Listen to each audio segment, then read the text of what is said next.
Chapter 1 of The Adventures of Sherlock Holmes. Adventure 1. A Scandal in Bohemia. To Sherlock Holmes she is always the woman. I have seldom heard him mention her under any other name. In his eyes she eclipses and predominates the whole of her sex. It was not that he felt any emotion akin to love for Irene Adler. All emotions, and that one particularly, were abhorrent to his cold, precise, but admirably balanced mind. He was, I take it, the most perfect reasoning and observing machine that the world has seen, but as a lover he would have placed himself in a false position. He never spoke of the softer passions, save with a gibe and a sneer. They were admirable things for the observer, excellent for drawing the veil from men's motives and actions. But for the trained reasoner to admit such intrusions into his own delicate and finely adjusted temperament was to introduce a distracting factor which might throw a doubt upon all his mental results. Grit in a sensitive instrument, or a crack in one of his own high-power lenses, would not be more disturbing than a strong emotion in a nature such as his. And yet there was but one woman to him, and that woman was the late Irene Adler, of dubious and questionable memory. I had seen little of Holmes lately. My marriage had drifted us away from each other. My own complete happiness, and the home-centred interests which rise up around the man who first finds himself master of his own establishment, was sufficient to absorb all my attention, while Holmes, who loathed every form of society with his whole bohemian soul, remained in our lodgings in Baker Street, buried among his old books, and alternating from week to week between cocaine and ambition, the drowsiness of the drug, and the fierce energy of his own keen nature. He was still, as ever, deeply attracted by the study of crime, and occupied his immense faculties and extraordinary powers of observation in following out those clues and clearing up those mysteries which had been abandoned as hopeless by the official police. From time to time I heard some vague account of his doings, of his summons to Odessa in the case of the Trepoff murder, of his clearing up of the singular tragedy of the Atkinson brothers at Trincomalee, and finally of the mission which he had accomplished so delicately and successfully for the reigning family of Holland. Beyond these signs of his activity, however, which I merely shared with all the readers of the daily press, I knew little of my former friend and companion. One night, it was on the 20th of March, 1888, I was returning from a journey to a patient, for I had now returned to civil practice, when my way led me through Baker Street. As I passed the well-remembered door, which must always be associated in my mind with my wooing and with the dark incidents of the study in scarlet, I was seized with a keen desire to see Holmes again, and to know how he was employing his extraordinary powers. His rooms were brilliantly lit, and even as I looked up, I saw his tall, spare figure pass twice in a dark silhouette against the blind. He was pacing the room swiftly, eagerly, with his head sunk upon his chest and his hands clasped behind him. To me, who knew his every mood and habit, his attitude and manner told their own story. He was at work again. He had risen out of his drug-created dreams and was hot upon the scent of some new problem. I rang the bell, and was shown up to the chamber which had formerly been in part my own. His manner was not effusive, it seldom was, but he was glad, I think, to see me. With hardly a word spoken, but with a kindly eye, he waved me to an armchair, threw across his case of cigars, and indicated a spirit case and a gasogene in the corner. Then he stood before the fire and looked me over in his singular introspective fashion. "Wedlock suits you," he remarked. "I think, Watson, that you have put on 7½ pounds since I saw you." "7," I answered. "Indeed, I should have thought a little more. Just a trifle more, I fancy, Watson. And in practice again, I observe. You did not tell me that you intended to go into harness." Then how do you know? I see it, I deduce it. How do I know that you have been getting yourself very wet lately, and that you have a most clumsy and careless servant girl? My dear Holmes, said I, this is too much. You would certainly have been burned had you lived a few centuries ago. It is true that I had a country walk on Thursday and came home in a dreadful mess, but as I have changed my clothes, I can't imagine how you deduce it. As to Mary Jane, she is incorrigible, and my wife has given her notice, but there again, I fail to see how you work it out. He chuckled to himself and rubbed his long, nervous hands together. It is simplicity itself, said he. My eyes tell me that on the inside of your left shoe, just where the firelight strikes it, the leather is scored by 6 almost parallel cuts. Obviously they have been caused by someone who has very carelessly scraped round the edges of the sole in order to remove crusted mud from it. Hence, you see, my double deduction that you have been out in vile weather, and that you had a particularly malignant boot-slitting specimen of the London slavey. As to your practice, if a gentleman walks into my rooms smelling of iodoform, with a black mark of nitrate of silver upon his right forefinger, and a bulge on the right side of his top hat, to show where he has secreted his stethoscope, I must be dull indeed, if I do not pronounce him to be an active member of the medical profession. I could not help laughing at the ease with which he explained his process of deduction. When I hear you give your reasons, I remarked, the thing always appears to me to be so ridiculously simple that I could easily do it myself, though at each successive instance of your reasoning I am baffled until you explain your process. And yet I believe that my eyes are as good as yours. Quite so, he answered, lighting a cigarette, and throwing himself down into an armchair. You see, but you do not observe. The distinction is clear. For example, you have frequently seen the steps which lead up from the hall to this room. Frequently. How often? Well, some hundreds of times. Then how many are there? How many? I don't know. Quite so. You have not observed, and yet you have seen. That is just my point. Now, I know that there are 17 steps, because I have both seen and observed. By the way, since you are interested in these little problems, and since you are good enough to chronicle one or two of my trifling experiences, you may be interested in this. He threw over a sheet of thick, pink-tinted notepaper which had been lying open upon the table. It came by the last post, said he. Read it aloud. The note was undated, and without either signature or address. There will call upon you tonight at 7:45, it said, a gentleman who desires to consult you upon a matter of the very deepest moment.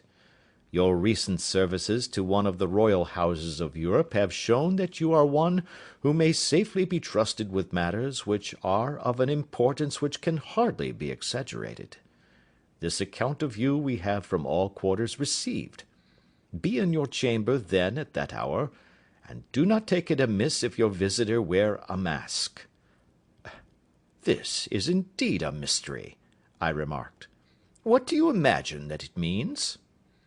I have no data yet. It is a capital mistake to theorize before one has data. Insensibly one begins to twist facts to suit theories, instead of theories to suit facts. But the note itself, what do you deduce from it? I carefully examined the writing, and the paper upon which it was written. The man who wrote it was presumably well-to-do, I remarked, endeavouring to imitate my companion's processes. Such paper could not be bought under 1/2 crown a packet. It is peculiarly strong and stiff. Peculiar, that is the very word, said Holmes. It is not an English paper at all. Hold it up to the light. I did so, and saw a large E with a small g, a capital P, and a large capital G with a small t woven into the texture of the paper. "What do you make of that?" asked Holmes. "The name of the maker, no doubt, or his monogram, rather." "Not at all. The G with a small t stands for Gesellschaft, which is German for company. It is a customary contraction like our CO for company. P, of course, stands for Papier. Now for the EG. Let us glance at our Continental Gazetteer."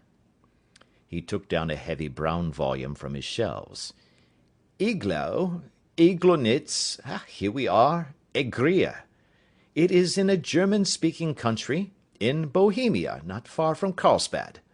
Remarkable as being the scene of the death of Wallenstein, and for its numerous glass factories and paper mills. Ha, ha, my boy, what do you make of that?" His eyes sparkled, and he sent up a great blue triumphant cloud from his cigarette. "The paper was made in Bohemia," I said. "Precisely, and the man who wrote the note is a German. Do you note the peculiar construction of the sentence? 'This account of you we have from all quarters received'? A Frenchman or Russian could not have written that.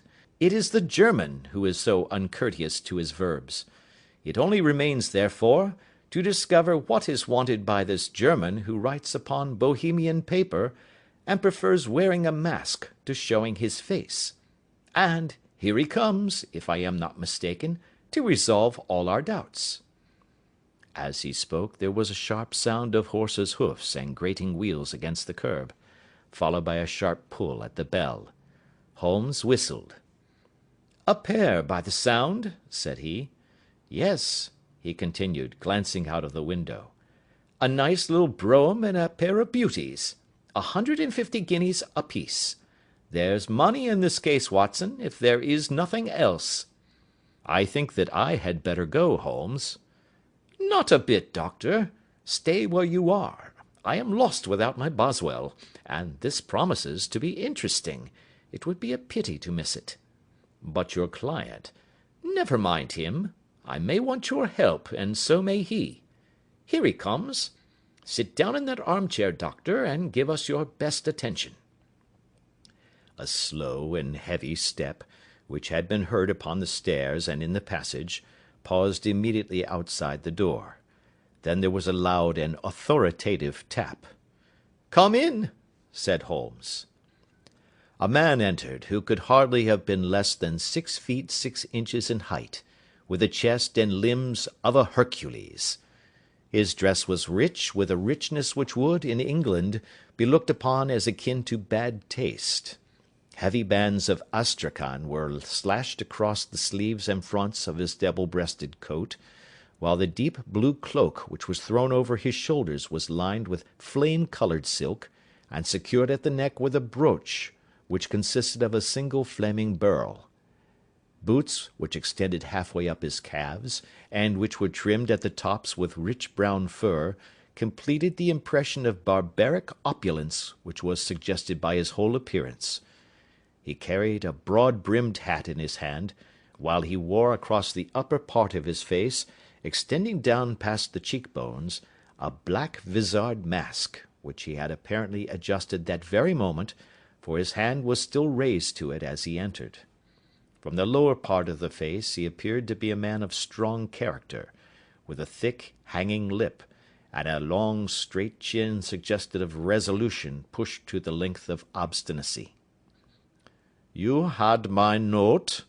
he asked, with a deep, harsh voice and a strongly marked German accent.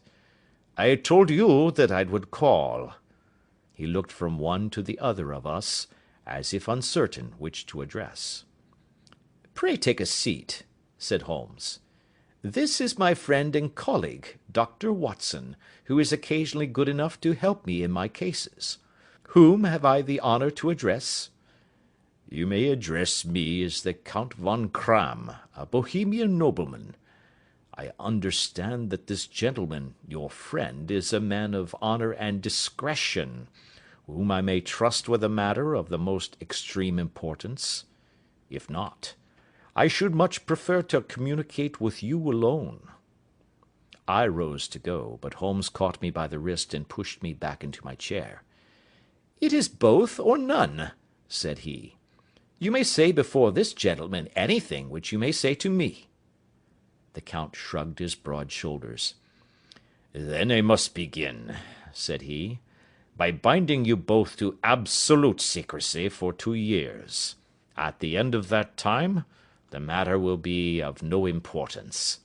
At present it is not too much to say that it is of such weight, it may have an influence upon European history." "I promise," said Holmes. "And I." "You will excuse this mask," continued our strange visitor. "The august person who employs me wishes his agent to be unknown to you, and I may confess at once that the title by which I have just called myself is not exactly my own." "I was aware of it," said Holmes dryly. "The circumstances are of great delicacy, and every precaution has to be taken to quench what might grow to be an immense scandal, and seriously compromise one of the reigning families of Europe.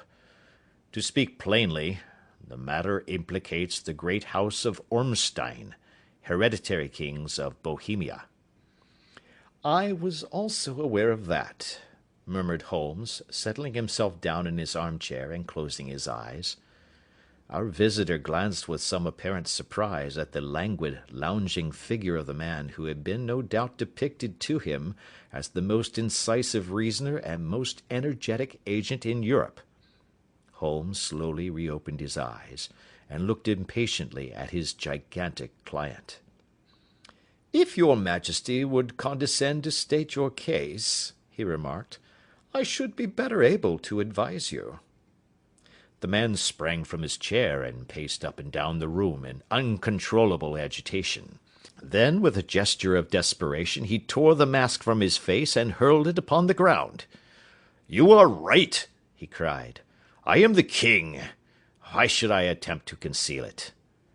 "Why, indeed?" murmured Holmes.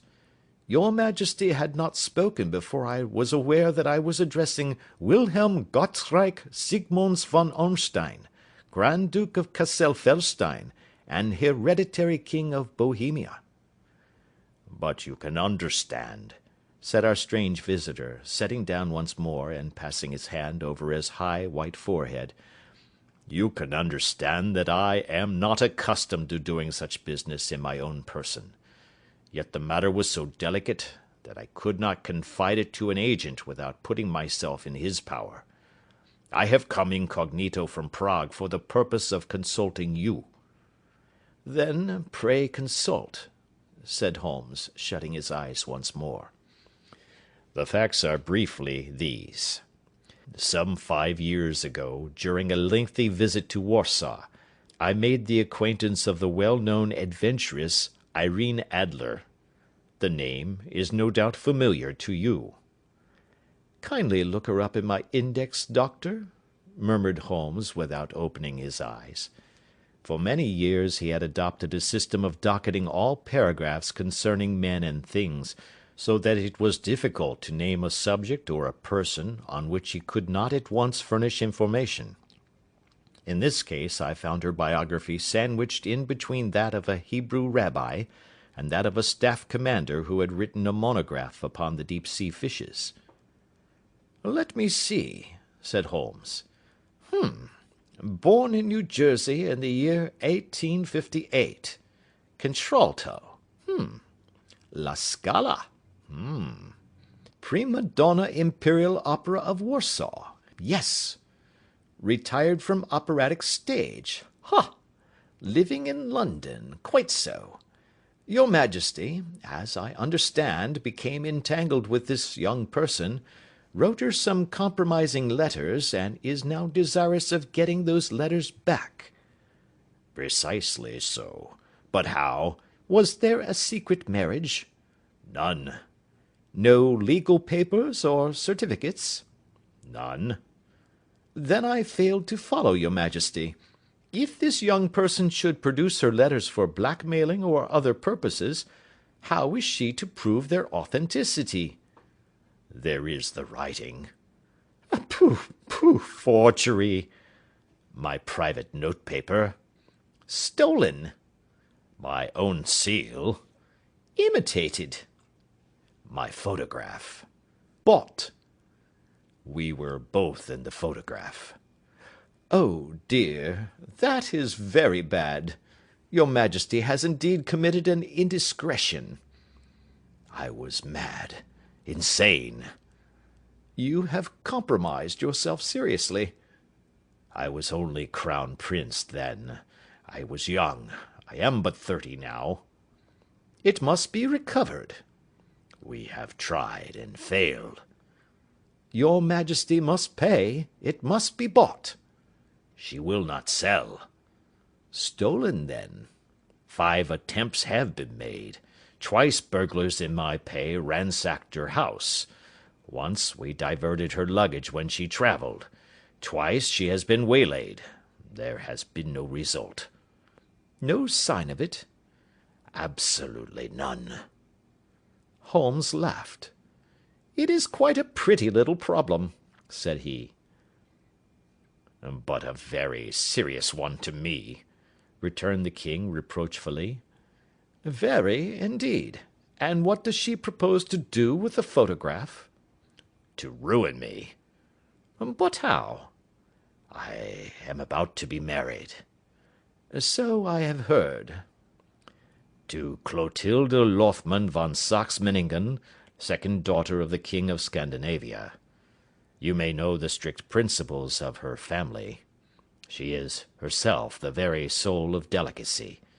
A shadow of a doubt as to my conduct would bring the matter to an end." "And Irene Adler?" "Threatens to send them the photograph. And she will do it. I know that she will do it. You do not know her, but she has a soul of steel. She has the face of the most beautiful of women, and the mind of the most resolute of men. Rather than I should marry another woman, there are no lengths to which she would not go. None." "You are sure that she has not sent it yet?" "I am sure." "And why?" "Because she has said that she would send it on the day when the betrothal was publicly proclaimed. That will be next Monday." "Oh, then we have 3 days yet," said Holmes with a yawn. "That is very fortunate, as I have 1 or 2 matters of importance to look into just at present. Your Majesty will, of course, stay in London for the present?" "Certainly. You will find me at the Langham under the name of the Count von Kramm." "Then I shall drop you a line to let you know how we progress." "Pray do so. I shall be all anxiety." "Then, as to money?" "You have carte blanche." "Absolutely."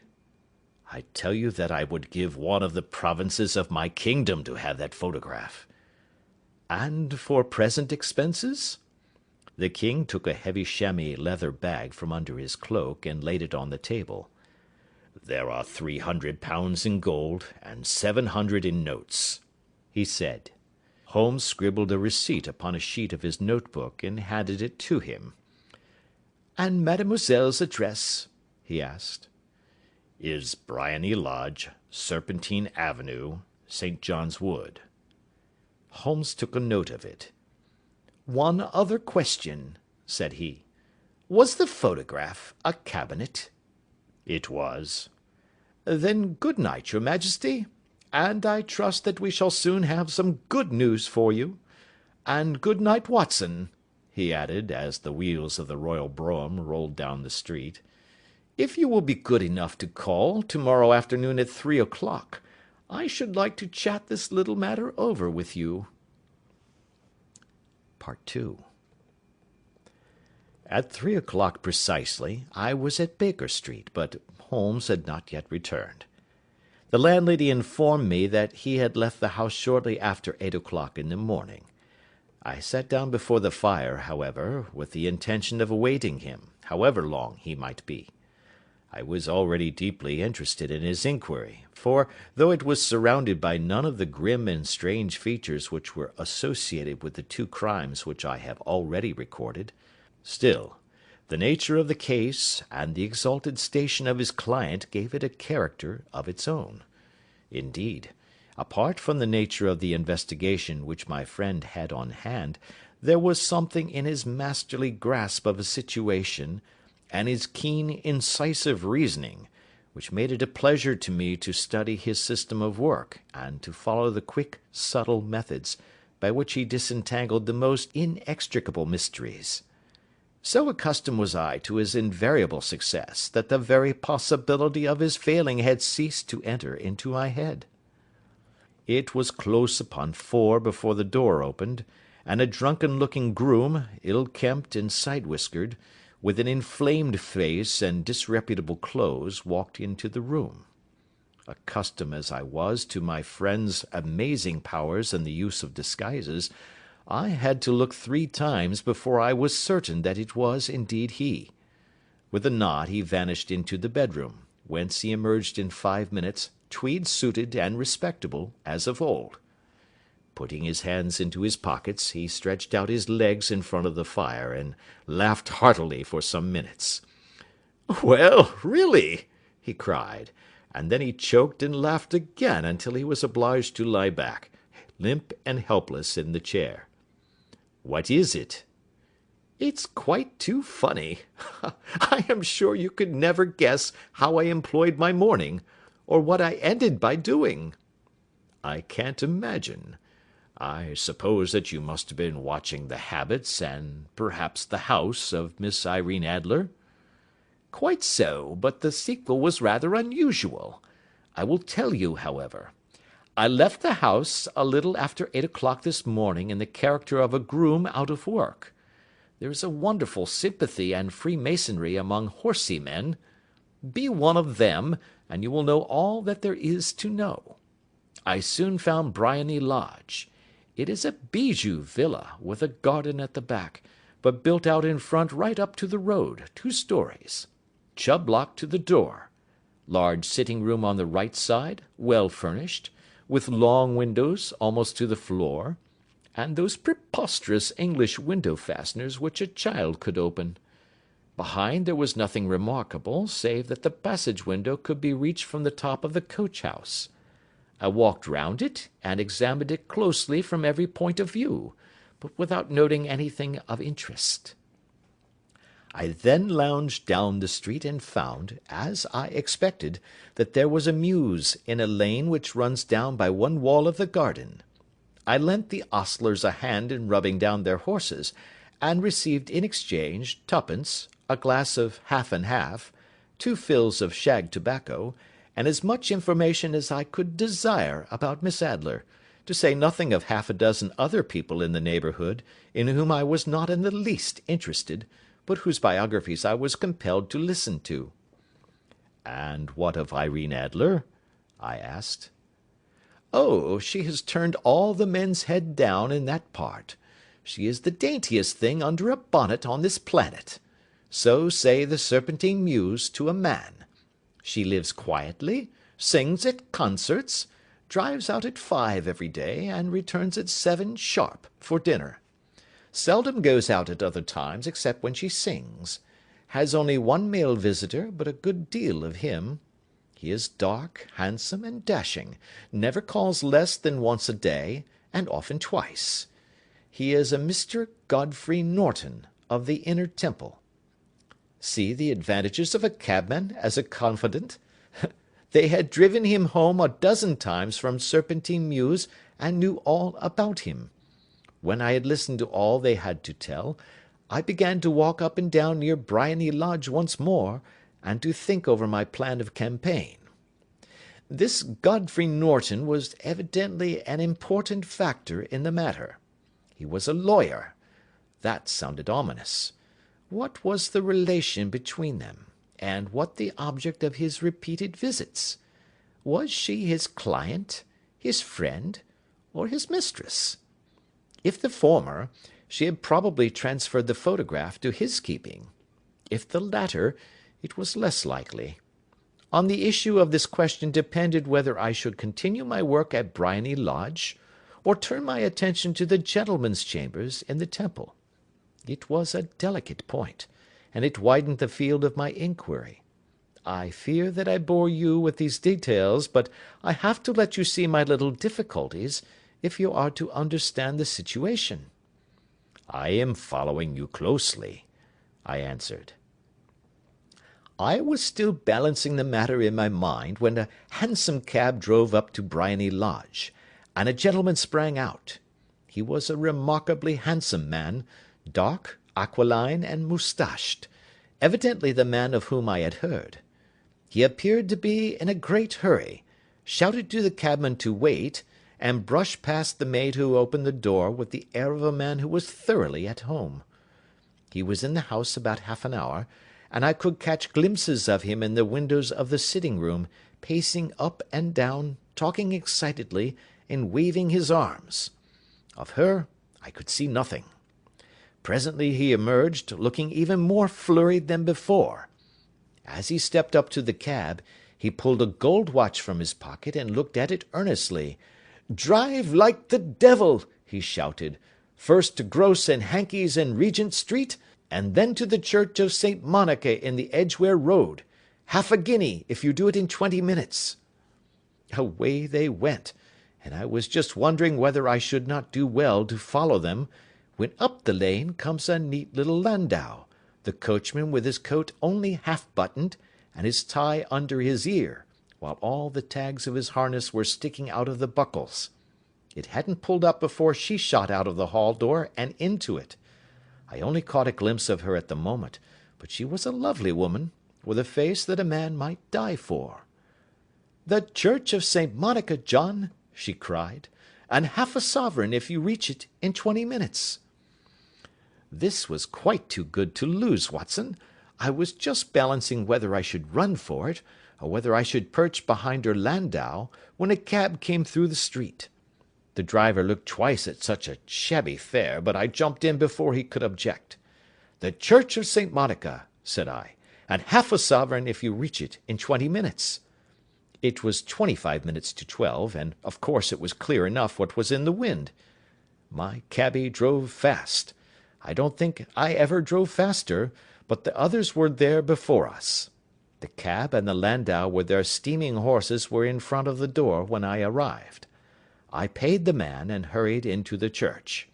There was not a soul there save the two whom I had followed, and a surpliced clergyman, who seemed to be expostulating with them. They were all three standing in a knot in front of the altar. I lounged up the side aisle like any other idler who has dropped into a church. Suddenly, to my surprise, the three at the altar faced round to me, and Godfrey Norton came running as hard as he could towards me. "Thank God!" he cried. "You'll do. Come, come." "What then?" I asked. "Come, man, come. Only 3 minutes, or it won't be legal." I was half dragged up to the altar, and before I knew where I was, I found myself mumbling responses which were whispered in my ear, and vouching for things of which I knew nothing, and generally assisting in the secure tying up of Irene Adler, spinster, to Godfrey Norton, bachelor. It was all done in an instant, and there was the gentleman thanking me on the one side, and the lady on the other, while the clergyman beamed on me in front. It was the most preposterous position in which I ever found myself in my life, and it was the thought of it that started me laughing just now. It seems that there had been some informality about their licence, that the clergyman absolutely refused to marry them without a witness of some sort, and that my lucky appearance saved the bridegroom from having to sally out into the streets in search of a best man. The bride gave me a sovereign, and I mean to wear it on my watch-chain in memory of the occasion." "This is a very unexpected turn of affairs," said I. "And what then?" "Well, I found my plans very seriously menaced. It looked as if the pair might take an immediate departure, and so necessitate very prompt and energetic measures on my part. At the church door, however, they separated. he driving back to the Temple, and she to her own house. "I shall drive out in the park at 5 as usual," she said as she left him. I heard no more. They drove away in different directions, and I went off to make my own arrangements. "Which are?" "Some cold beef and a glass of beer," he answered, ringing the bell. "I have been too busy to think of food, and I am likely to be busier still this evening. By the way, Doctor, I shall want your co-operation." "I shall be delighted." "You don't mind breaking the law?" "Not in the least." "Nor running a chance of arrest?" "Not in a good cause." "Oh, the cause is excellent." "Then I am your man." "I was sure that I might rely on you." "But what is it you wish?" "When Mrs. Turner has brought in the tray I will make it clear to you. Now," he said, as he turned hungrily on the simple fare that our landlady had provided, "I must not discuss it while I eat, for I have not much time. It is nearly 5 now. In 2 hours we must be on the scene of action. Miss Irene, or Madame rather, returns from her drive at 7. We must be at Briony Lodge to meet her." "And what then?" "You must leave that to me. I have already arranged what is to occur. There is only one point on which I must insist. You must not interfere, come what may. You understand?" "I am to be neutral?" "To do nothing whatever. There will probably be some small unpleasantness. Do not join in it. It will end in my being conveyed into the house. 4 or 5 minutes afterwards the sitting-room window will open. You are to station yourself close to that open window." "Yes." "You are to watch me, for I will be visible to you." "Yes." "And when I raise my hand, so, you will throw into the room what I give you to throw, and will, at the same time, raise the cry of fire. You quite follow me?" "Entirely." "It is nothing very formidable," he said, taking a long cigar-shaped roll from his pocket. "It is an ordinary plumber's smoke rocket, fitted with a cap at either end to make it self-lighting. Your task is confined to that. When you raise your cry of fire, it will be taken up by quite a number of people. You may then walk to the end of the street, and I will rejoin you in 10 minutes. I hope that I have made myself clear?" "I am to remain neutral, to get near the window, to watch you, and at the signal to throw in this object, then to raise the cry of fire, and to wait you at the corner of the street." "Precisely." "Then you may entirely rely on me." "That is excellent. I think perhaps it is almost time that I prepare for the new role I have to play." He disappeared into his bedroom, and returned in a few minutes in the character of an amiable and simple-minded nonconformist clergyman. His broad black hat, his baggy trousers, his white tie, his sympathetic smile, and general look of peering and benevolent curiosity were such as Mr. John Hare alone could have equalled. It was not merely that Holmes changed his costume. His expression, his manner, his very soul seemed to vary with every fresh part that he assumed. The stage lost a fine actor, even as science lost an acute reasoner when he became a specialist in crime. It was 6:15 when we left Baker Street, and it still wanted 10 minutes to the hour when we found ourselves in Serpentine Avenue. It was already dusk, and the lamps were just being lighted as we paced up and down in front of Briony Lodge, waiting for the coming of its occupant. The house was just such as I had pictured it from Sherlock Holmes's succinct description, but the locality appeared to be less private than I expected. On the contrary, for a small street in a quiet neighbourhood, it was remarkably animated.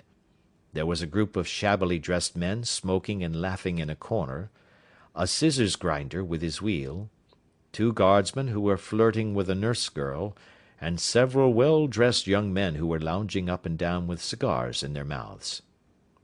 "You see," remarked Holmes, as we paced to and fro in front of the house.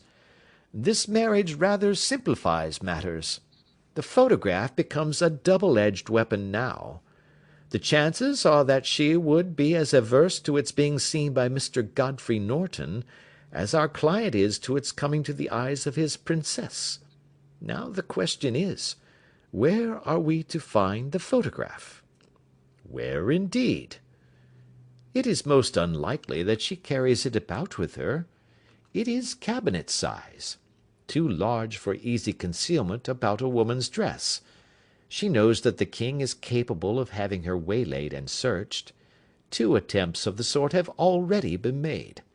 We may take it, then, that she does not carry it about with her." "Where, then?" "Her banker or her lawyer. There is that double possibility. But I am inclined to think neither. Women are naturally secretive, and they like to do their own secreting. Why should she hand it over to any one else? She could trust her own guardianship, but she could not tell what indirect or political influence might be brought to bear upon a business man. Besides, remember that she had resolved to use it within a few days. It must be where she can lay her hands upon it. It must be in her own house." "But it has twice been burgled." "Pshaw! They did not know how to look." "But how will you look?" "I will not look." "What then?" "I will get her to show me." "But she will refuse." "She will not be able to. Ah, but I hear the rumble of wheels. It is her carriage. Now, carry out my orders to the letter." As he spoke, the gleam of the side-lights of a carriage came round the curve of the avenue. It was a smart little landau which rattled up to the door of Briony Lodge. As it pulled up, one of the loafing men at the corner dashed forward to open the door in the hope of earning a copper, but was elbowed away by another loafer, who had rushed up with the same intention. A fierce quarrel broke out, which was increased by the 2 guardsmen, who took sides with one of the loungers, and by the scissors grinder, who was equally hot upon the other side. A blow was struck, and in an instant the lady, who had stepped from her carriage, was the centre of a little knot of flushed and struggling men, who struck savagely at each other with their fists and sticks. Holmes dashed into the crowd to protect the lady, but, just as he reached her, he gave a cry and dropped to the ground, with the blood running freely down his face.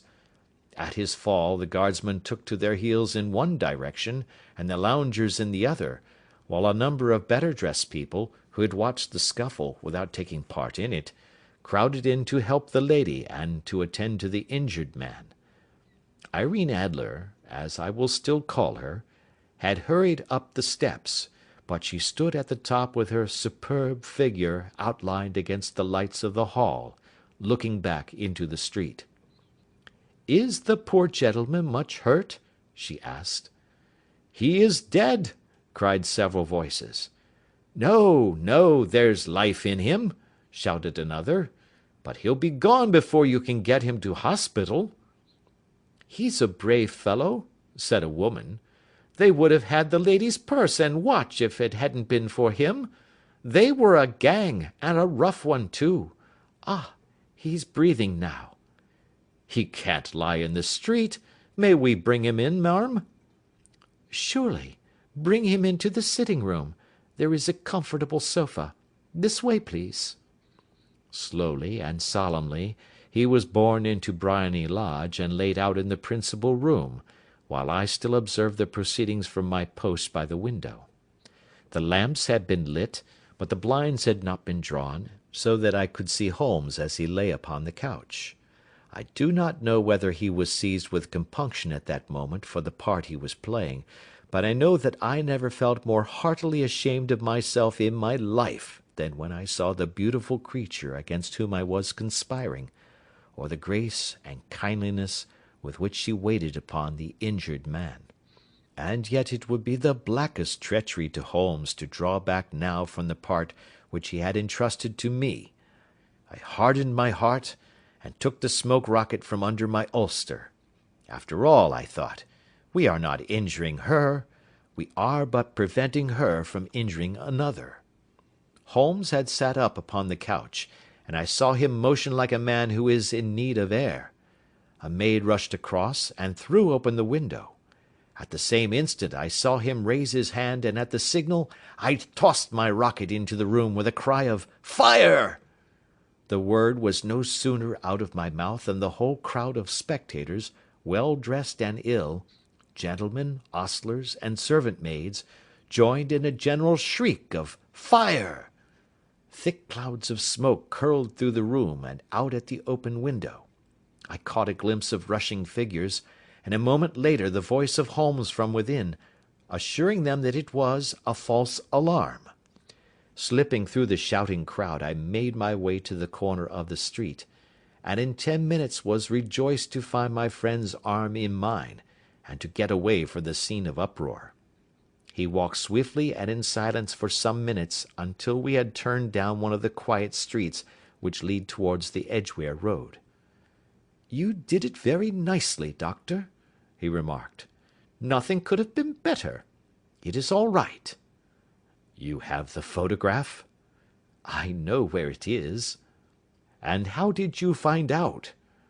"She showed me, as I told you she would." "I am still in the dark." "I do not wish to make a mystery," said he, laughing. "The matter was perfectly simple. You, of course, saw that every one in the street was an accomplice. They were all engaged for the evening." "I guessed as much." "Then, when the row broke out, I had a little moist red paint in the palm of my hand. I rushed forward, fell down, clapped my hand to my face, and became a piteous spectacle. It is an old trick. That also I could fathom. Then they carried me in. She was bound to have me in. What else could she do? And into her sitting room, which was the very room which I suspected. It lay between that and her bedroom, and I was determined to see which. They laid me on a couch. I motioned for air. They were compelled to open the window, and you had your chance." "How did that help you?" "It was all important. When a woman thinks that her house is on fire, her instinct is at once to rush to the thing which she values most. It is a perfectly overpowering impulse, and I have more than once taken advantage of it. In the case of the Darlington substitution scandal it was of use to me, and also in the Arnsworth Castle business. A married woman grabs at her baby, an unmarried one reaches for her jewel box. Now it was clear to me that Our Lady of today had nothing in the house more precious to her than what we are in quest of. She would rush to secure it. The alarm of fire was admirably done. The smoke and shouting were enough to shake nerves of steel. She responded beautifully. The photograph is in a recess behind a sliding panel just above the right bell-pull. She was there in an instant, and I caught a glimpse of it as she half drew it out. When I cried out that it was a false alarm, she replaced it, glanced at the rocket, rushed from the room, and I have not seen her since. I rose, and making my excuses, escaped from the house. I hesitated whether to attempt to secure the photograph at once, but the coachman had come in, and as he was watching me narrowly, it seemed safer to wait. A little over-precipitance may ruin all. "And now?" I asked. "Our quest is practically finished. I shall call with the king to-morrow, and with you, if you care to come with us. We will be shown into the sitting-room to wait for the lady, but it is probable that when she comes she may find neither of us nor the photograph. It might be a satisfaction to his Majesty to regain it with his own hands." "And when will you call?" "At 8 in the morning. She will not be up, so that we shall have a clear field. Besides, we must be prompt, for this marriage may mean a complete change in her life and habits. I must wire to the king without delay." We had reached Baker Street, and had stopped at the door. He was searching his pockets for the key, when someone passing said, "Good night, Mr. Sherlock Holmes." There were several people on the pavement at the time, but the greeting appeared to come from a slim youth in an ulster who had hurried by. "I've heard that voice before," said Holmes, staring down the dimly lit street. "Now, I wonder who the deuce that could have been." Part 3. I slept at Baker Street that night, and we were engaged upon our toast and coffee in the morning, when the King of Bohemia rushed into the room. "You have really got it?" he cried, grasping Sherlock Holmes by either shoulder, and looking eagerly into his face. "Not yet." "But you have hopes?" "I have hopes." "Then come, I am all impatience to be gone." "We must have a cab." "No, my brougham is waiting." "Then that will simplify matters." We descended, and started off once more for Briony Lodge. "Irene Adler is married," remarked Holmes. "Married? When?" "Yesterday." "But to whom?" "To an English lawyer named Norton." "But she could not love him." "I am in hopes that she does." "And why in hopes?" "Because it would spare your majesty all fear of future annoyance. If the lady loves her husband, she does not love your majesty. If she does not love your majesty, there is no reason why she should interfere with your majesty's plan." "It is true, and yet, well, I wish she had been of my own station. What a queen she would have made!" He relapsed into a moody silence, which was not broken until we drew up in Serpentine Avenue. The door of Briony Lodge was open, and an elderly woman stood upon the steps. She watched us with a sardonic eye as we stepped from the brougham. "Mr. Sherlock Holmes, I believe?" said she. "I am Mr. Holmes," answered my companion, looking at her with a questioning and rather startled gaze. "Indeed! My mistress told me that you were likely to call. She left this morning with her husband by the 5:15 train from Charing Cross for the Continent." "What!" Sherlock Holmes staggered back, white with chagrin and surprise. "Do you mean that she has left England?" "Never to return." "And the papers?" asked the king hoarsely. "All is lost." "We shall see." He pushed past the servant, and rushed into the drawing-room, followed by the king and myself. The furniture was scattered about in every direction, with dismantled shelves and open drawers, as if the lady had hurriedly ransacked them before her flight. Holmes rushed at the bell-pull, tore back a small sliding shutter, and plunging in his hand, pulled out a photograph and a letter. The photograph was of Irene Adler herself in evening dress. The letter was superscribed to Sherlock Holmes, Esquire, to be left till called for. My friend tore it open, and we all three read it together. It was dated at midnight of the preceding night, and ran in this way: "My dear Mr. Sherlock Holmes, you really did it very well. You took me in completely. Until after the alarm of fire I had not a suspicion, but then when I found how I had betrayed myself, I began to think. I had been warned against you months ago. I had been told that, if the king employed an agent, it would certainly be you. And your address had been given me. Yet, with all this, you made me reveal what you wanted to know. Even after I became suspicious, I found it hard to think evil of such a dear, kind old clergyman.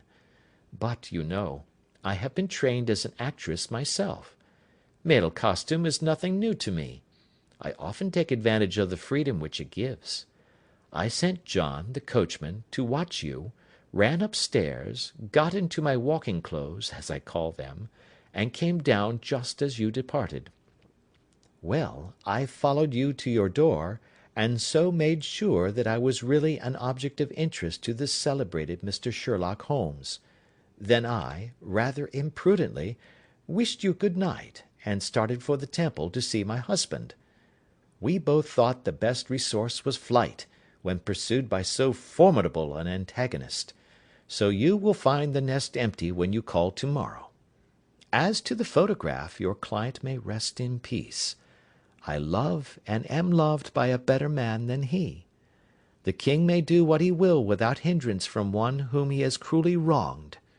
I keep it only to safeguard myself, and to preserve a weapon which will always secure me from any steps which he might take in the future.